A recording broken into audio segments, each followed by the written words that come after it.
મિત્રો, આજે ગુજરાતના રાષ્ટ્રીય ઉદ્યાનો વિશે 50 MCQ જોવાના છે. તો શરૂ કરીએ. પ્રથમ પ્રશ્ન, ગુજરાતમાં કુલ કેટલા રાષ્ટ્રીય ઉદ્યાનો આવેલા છે? તો એનો સાચો જવાબ છે 4. ત્યારબાદનો પ્રશ્ન છે, એશિયાટિક સિંહો કયા રાષ્ટ્રીય ઉદ્યાનમાં જોવા મળે છે? તો કે એશિયાટિક સિંહો ગીર નેશનલ પાર્કમાં જોવા મળે છે. ત્યારબાદનો ત્રીજો પ્રશ્ન છે, ગીર રાષ્ટ્રીય ઉદ્યાન કયા વર્ષમાં સ્થપાયું? તો જવાબ છે સી, 1965માં. ત્યારબાદનો પ્રશ્ન છે, ગીર રાષ્ટ્રીય ઉદ્યાન કયા વિસ્તારમાં આવેલું છે? તો એનો જવાબ છે સૌરાષ્ટ્ર. ત્યારબાદનો 5મો પ્રશ્ન છે, ગીર રાષ્ટ્રીય ઉદ્યાન કયા પ્રકારના જંગલો જોવા મળે છે? તો ગીર રાષ્ટ્રીય ઉદ્યાનમાં સૂકા અને પાનખર પ્રકારના જંગલો જોવા મળે છે. ત્યારબાદનો પ્રશ્ન છે, કાળિયાર માટે કયું રાષ્ટ્રીય ઉદ્યાન જાણીતું છે? તો કે વેળાવદર નેશનલ પાર્ક. ત્યારબાદનો પ્રશ્ન છે, વેળાવદર બ્લેકબક રાષ્ટ્રીય ઉદ્યાન કયા જિલ્લામાં આવેલું છે? તો જિલ્લો કે તો આપણો ભાવનગર જિલ્લો. ત્યારબાદનો પ્રશ્ન છે, વેળાવદર રાષ્ટ્રીય ઉદ્યાન કયા પર્યાવરણ માટે જાણીતું છે? તો કે ઘાસના મેદાનો માટે. ત્યારબાદનો પ્રશ્ન છે, વેળાવદર રાષ્ટ્રીય ઉદ્યાનની સ્થાપના કયા વર્ષમાં થઈ? તો કે 1976માં વેળાવદર રાષ્ટ્રીય ઉદ્યાનની સ્થાપના કરવામાં આવી. ત્યારબાદ છે, ભારતનું પ્રથમ મરીન રાષ્ટ્રીય ઉદ્યાન કયું છે?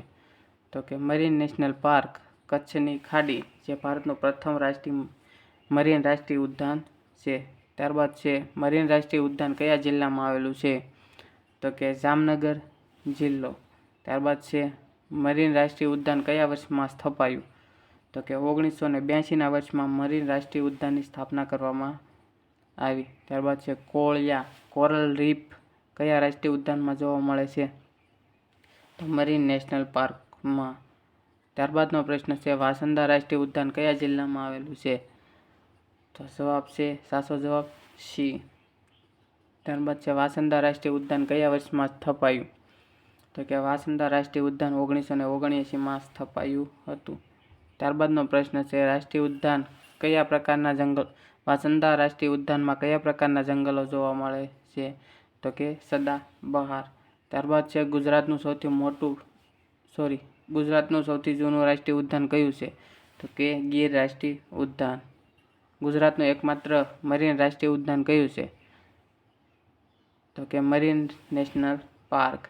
ત્યારબાદ વેળાવદર રાષ્ટ્રીય ઉદ્યાનમાં કયા પ્રાણી જોવા મળે છે? તો કે વેળાવદરમાં ભારતીય વરુ, નીચેનામાંથી ભારતીય વરુ જોવા મળે છે. મરીન રાષ્ટ્રીય ઉદ્યાનમાં ડોલ્ફિન જોવા મળે છે? તો કે હા. ત્યારબાદનો પ્રશ્ન છે, વાંસદા રાષ્ટ્રીય ઉદ્યાન કયા ભાગમાં આવેલું છે? તો કે દક્ષિણ ગુજરાત. ગીર રાષ્ટ્રીય ઉદ્યાનમાં મુખ્ય આકર્ષણ કયું? તો કે એશિયાટિક સિંહ. ત્યારબાદનો પ્રશ્ન છે, કયું રાષ્ટ્રીય ઉદ્યાન વધારે વરસાદ માટે જાણીતું છે? તો કે વાંસદા. ત્યારબાદનો પ્રશ્ન છે, વેળાવદર રાષ્ટ્રીય ઉદ્યાન કયા વિસ્તારમાં આવેલું છે? તો કે Saurashtra. Wild life protection act કયા વર્ષમાં લાગુ પડ્યો? તો કે 1972. ગીર રાષ્ટ્રીય ઉદ્યાન કયા પ્રાણી માટે વૈશ્વિક રીતે જાણીતું છે? તો કે સિંહ. વેળાવદર રાષ્ટ્રીય ઉદ્યાન કયા પક્ષી માટે જાણીતું છે?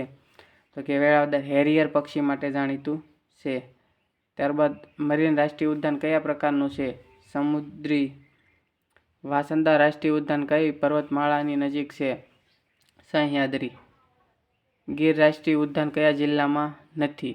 તો કે ગીર રાષ્ટ્રીય ઉદ્યાન ભાવનગર જિલ્લામાં નથી. જૂનાગઢ, અમરેલી, ગીર સોમનાથ જિલ્લામાં છે. ત્યારબાદ વેળાવદર રાષ્ટ્રીય ઉદ્યાન મુખ્યત્વે કયા પ્રાણી માટે બનાવાયું? તો કે ઓપ્શન બી, કાળિયાર માટે. મરીન રાષ્ટ્રીય ઉદ્યાન કઈ ખાડીમાં આવેલું છે? તો કે ઓપ્શન બી, કચ્છની ખાડીમાં.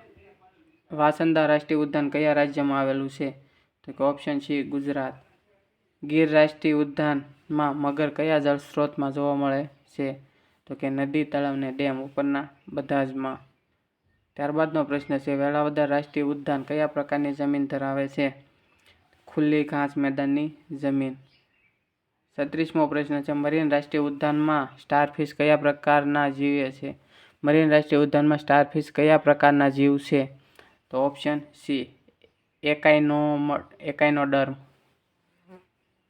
ત્યારબાદનો પ્રશ્ન છે, વાંસદા રાષ્ટ્રીય ઉદ્યાનમાં કયા પ્રકારના વૃક્ષો છે? તો કે સદાબહાર. રાષ્ટ્રીય ઉદ્યાનનો મુખ્ય હેતુ શું છે? વન્યજીવ સંરક્ષણ.